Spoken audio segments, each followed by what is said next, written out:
Hey everybody, this is Denny. And this is James from TDB.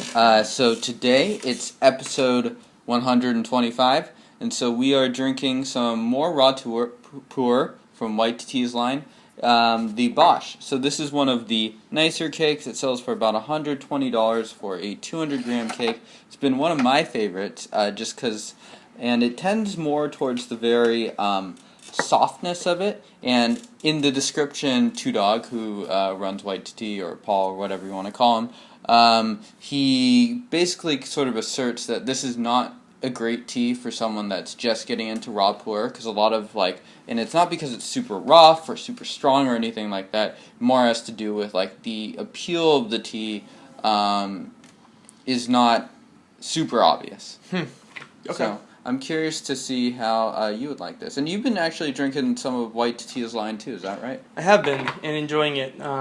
Their pound cake has been really the best summertime raw pu'erh ever, from my limited experience.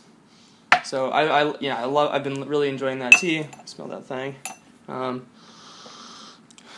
Wow, it's really fruity smelling. How much tea leaves are you using here, James? Give us the whole spiel. So we are using my customary 5 grams per 70 milliliters. Cool. And I noticed, and this has been true of a number of the White2Te's that I've tried, White2Te's I've tried, they're usually fairly loosely compressed and packed, and so it tends to be easier to get to small individual, not necessarily small leaves because you're actually pretty big, but leaves and really break down the material. Yeah, so, without chopping it exactly, to holy hell. Yeah, making a dust cloud of which I mean, we've all done with some of those factory teas or whatever. And you have to kind of accept a little bit for some of those. Mm-hmm. So one rinse, and then right into a flash brew. Absolutely. And this brewed up pretty clean. You could probably even drink the rinse. I mean, I wouldn't be too worried, but we want to get to the good stuff quicker. Yeah. This is TDB. Cheers. Cheers.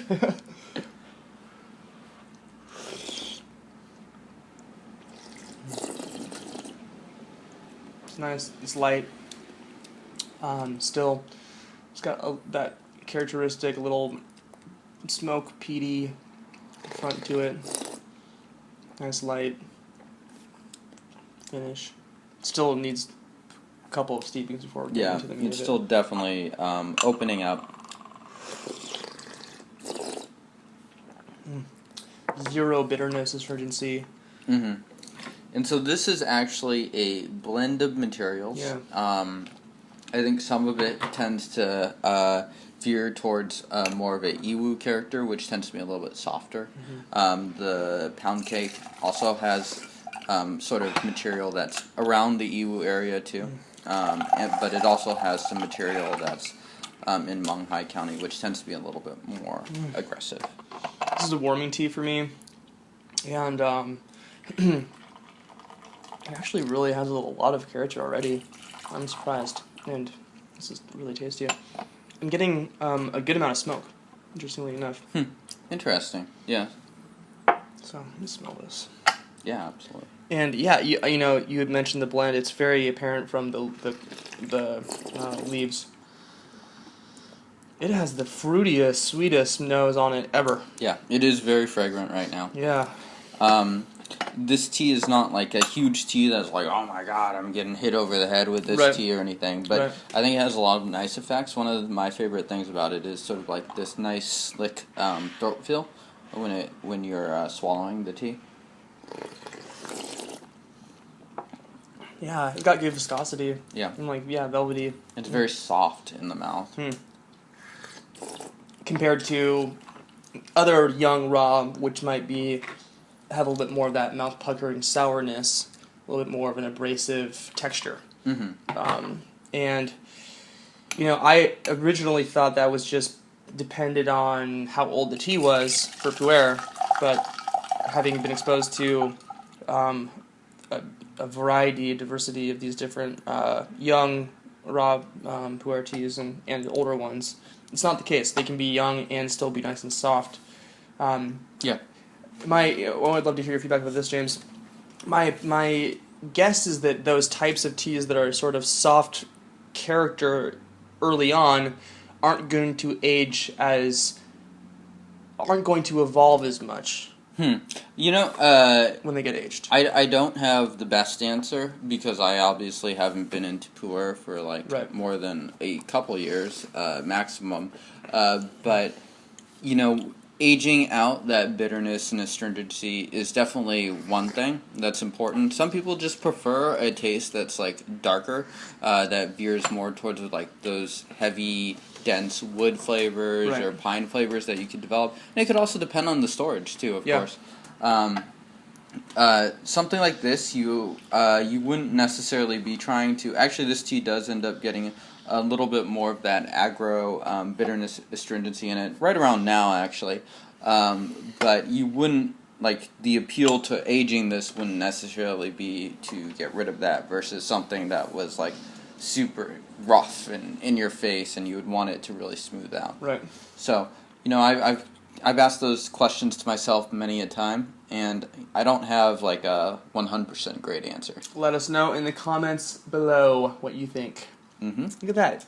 Audience participation. How about that? We're just two dudes in a room right now until you guys watch. No, we have a great live audience. Yeah. Hey, Mom. Hi. When did we decide that like weird, kitschy jokes were going to be a part of? I don't think we ever.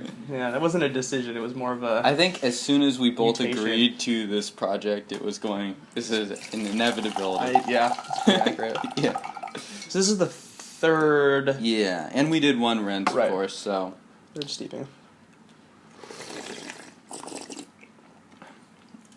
You know, that velvetyness.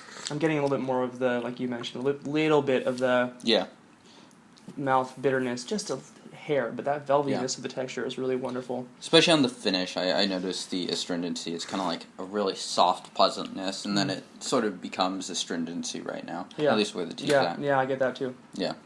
And do you think? So, I've been trying to figure out the perfect balance between that little astringentness, whatever, you know, and not overdoing that, while also making sure to have enough leaf in the cup that I'm actually getting a full-bodied flavor experience. Mm-hmm. How do you... And, you know, and that's just kind of like the tug-of-war between the brewing, of course. Especially with young teas like this, it's like, you have a lot of the tea there. It hasn't, like, mellowed out or anything like that. Right. So it's like, the question is, do I want something thick at the expense of maybe some bitterness or astringency, which you will get for a tea like this, or do you want to just brew it light? And that's where people start to brew it at green tea temperatures or a little bit heavier. I tend to opt for the former, for more thickness, and I'm generally okay with a decent amount of bitterness. Yeah. But yeah.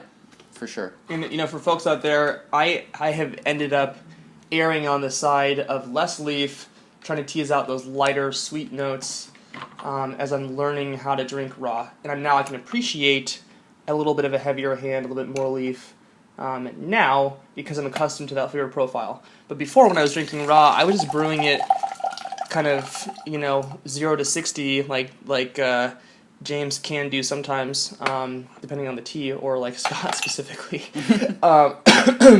Excuse me. And it didn't turn me off from the tea, but it made it harder for me to like grasp at the particularities. So I feel like I've had to take a step back, go a little bit of a weaker brew, and then slowly amp up the volume. And I've enjoyed it that way. Yeah. And, you know, I kind of went about it the opposite way when I was first getting started. I still used a lot of leaf, but I think I tended to flash brew for longer than I do now, whereas now I tend to push the tea a little bit more. And I think kind of there are two ways to sort of go towards the same direction, so to speak. Right. Cheers, y'all.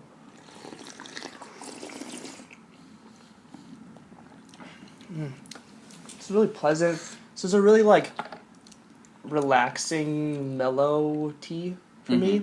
it's a warming tea at the same time. I get a lot of those, I don't know, like winter flavors, kind of like just like you're getting wrapped up in a blanket almost. That smokiness feels really winter to me for some reason. So, but yeah, this is like very calming sort of tea. It's not like a tea where you're gonna like want to punch someone. So if you're looking for that sort of experience, we'll have to wait for the next episode of TDB. So we're gonna keep on brewing this out, but and I'm sure this is gonna brew for another 5-6 of solid brew steepings. At least, for sure.